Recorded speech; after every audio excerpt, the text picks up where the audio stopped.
تو خیر کہاں سے؟ تو عبداللہ ابن مبارک رحمہ اللہ تعالی، کیونکہ پہلے تو اسلاف میں تھا کہ جلدی شادی کرنی ہے، اب جب شادی ہوگی تو ظاہر ہے مالی مسائل تو کھڑے ہوتے ہیں، خرچہ تو اب بیگم آ گئی، بچے بھی ہوتے ہیں چلے جا رہے ہیں، تو پھر انہیں ترتیب کیا بنائی؟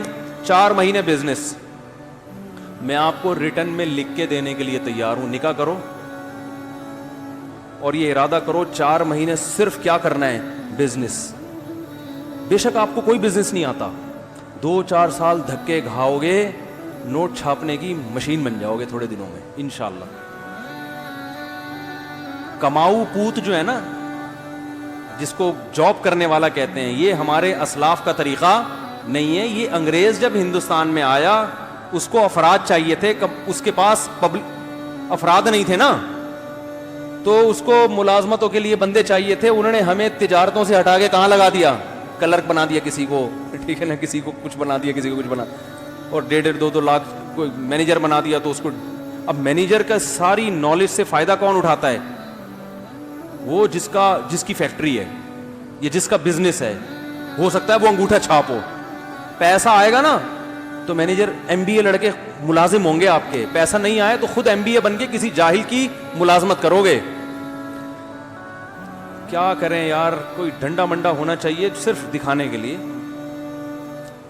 اب یہ ٹاپک چینج ہوتے ہیں نا، تو جس ٹاپک میں گھستا ہوں اس کو اگر ادھورا چھوڑ دوں تو پھر مسئلہ خراب ہو جائے گا۔ دیکھو آپ پڑھو ضرور، پڑھنے کا مقصد آپ کا نالج ہونا چاہیے۔ جو پڑھا لکھا آدمی ہے وہ معاشرے میں اچھا سروائیو کر سکتا ہے، لوگوں کو اچھا گائیڈ کر سکتا ہے، وہ بہت سی غلطیوں اس نیت سے پڑھو۔ پیسہ کمانے کے لیے اگر پڑھتے ہو تو بے وقوف ہو۔ پیسہ صرف کس میں رکھا ہے اللہ نے؟ تجارت میں رکھا ہے، سمجھتے ہو کہ نہیں سمجھتے؟ اور اپنی اولاد کو بزنس دے کے جاؤ، فری پھوکٹ میں تمہاری جگہ آگے، تم سے 2 ہاتھ آگے نکل جائیں گے۔ آپ ڈاکٹر بنے، اپنے بچے کو ڈاکٹر بنا کے جاؤ گے نا تو اس کو اتنی ہی محنت کرنی پڑے گی جتنی آپ نے کی ہے، وہ 0 سے شروع ہوگا۔ لیکن بزنس دے کے جاؤ گے تو جو آپ کا آخری سٹیپ ہوگا بچے کا وہ پہلا ہوگا، اور 3-4 نسلوں کے بعد خود سوچ لو کیا ہوگا۔ وہ سارے تجربے کر کر کے مختلف لوگوں کو پہنانا سیکھ جائیں گے۔ مختلف چیزیں تجارت میں پہنائی جاتی ہے نا، یہ گائے قربانی کی خریدی، اس کو پہنا دی، یہ پلاٹ خریدا، اس کو پہنا دیا، تو وہ پہنا کے ماسٹر ہو جائیں گے کہ کس کو کس وقت کیا چیز پہنانی ہے۔ سمجھتے ہو کہ نہیں سمجھتے ہو؟ تو اس لیے تجارت کیا کرو، اور ایک دم سے نہیں ہو جاتا، شروع میں تو دھکے۔ اور تجارت کے لیے یہ بھی سوچتے ہو اتنا پیسہ کہاں سے لائیں، تو یہ تو بے وقوفی کی بات ہے۔ تجارت میں تو پہنانا آنا چاہیے، ادھر سے لیا اس کو پہنا کے کمیشن لیا، پتلی گلی سے نکل لیے ٹھیک ہے۔ تو پیسہ انویسٹ کرنے کی حماقت کبھی بھی نہیں کرنا ہے، کیونکہ آپ کو تجارت آتی نہیں ہے، 1 کروڑ انویسٹ کر کے وہ ڈوب گئے، پھر تو گئے کام سے۔ انویسٹمنٹ اس بزنس میں کریں جس کا آپ کو تجربہ اچھا خاصا ہو چکا ہو، اس بزنس میں انویسٹمنٹ کرو آپ، پھر فائدہ ہے۔ تو بات یہ چل رہی تھی کہ اچھا آپ اگر وہ ہمارے بھائی بیٹھے ہوئے ہیں نا، وہ میکینک ہیں ماشاءاللہ کار کے، تو وہ بھی سوچ رہے ہوں گے میں بزنس کیسے کروں۔ بھائی آپ نے ورک شاپ کھولی ہوئی ہے، ساتھ گاڑیاں خرید کے بیچنا بھی شروع کر دیں، ٹھیک ہے نا۔ بزنس میں اللہ نے برکت رکھی ہے۔ 9 اعشار امتی فی التجارہ او کما قال صلی اللہ علیہ وسلم۔ اگرچہ روایت کی سند پہ کلام ہے، نبی صلی اللہ علیہ وسلم نے فرمایا کہ میری امت کے 10 میں سے 9 حصے رزق اللہ نے تجارت میں رکھا ہے۔ سمجھتے ہو گے نہیں سمجھتے ہو؟ تو ساتھ جاب کے ساتھ سائڈ میں چلاتے رہو کچھ نہ کچھ۔ پہنانا ہی تو ہے نا، گاڑی خریدی پہنا دی کسی کو ٹھیک، تو اس میں آدمی محنت کرے۔ تو عبداللہ ابن مبارک رحمہ اللہ تعالی وہ کیا کرتے تھے؟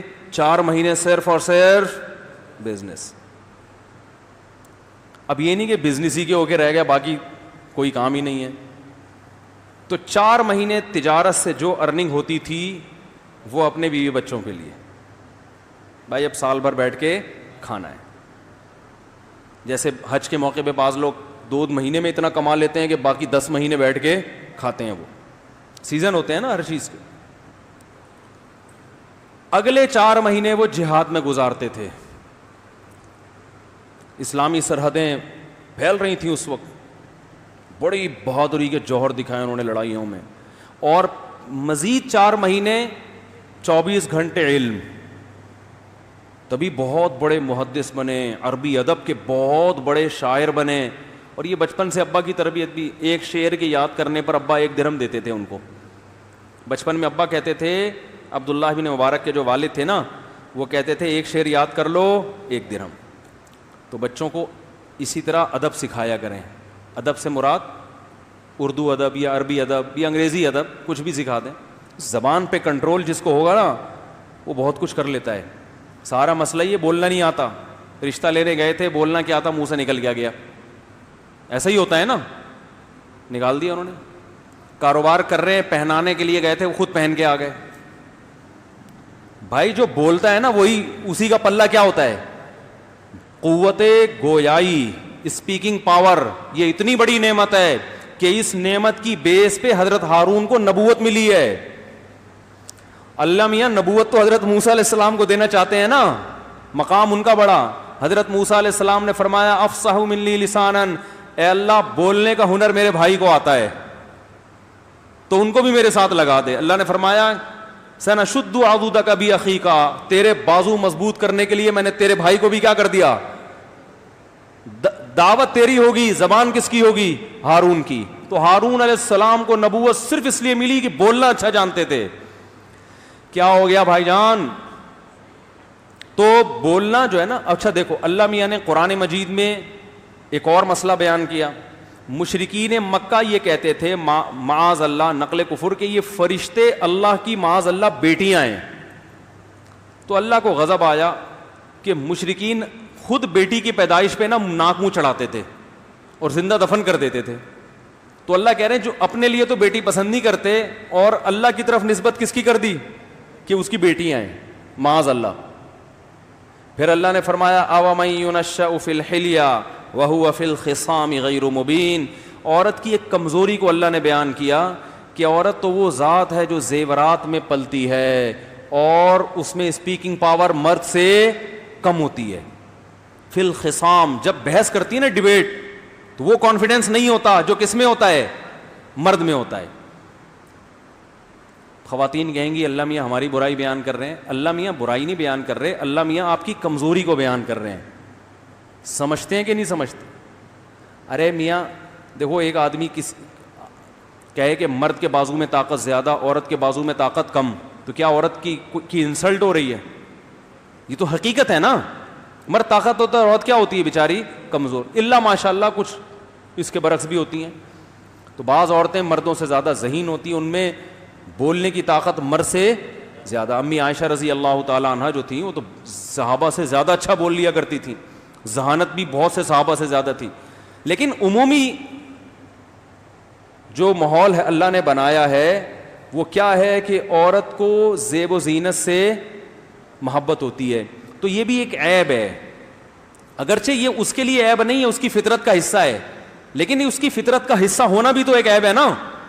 تو اس سے بھی پتہ چلتا ہے میرے بھائی, جس مرد کو زیادہ زیب و زینت کا شوق ہے نا, یہ تو بہت ہی بڑا عیب ہے کہ تمہاری تو نیچر نہیں ہے, تم پھر بھی زنانے میں گھس رہے ہو جا کے.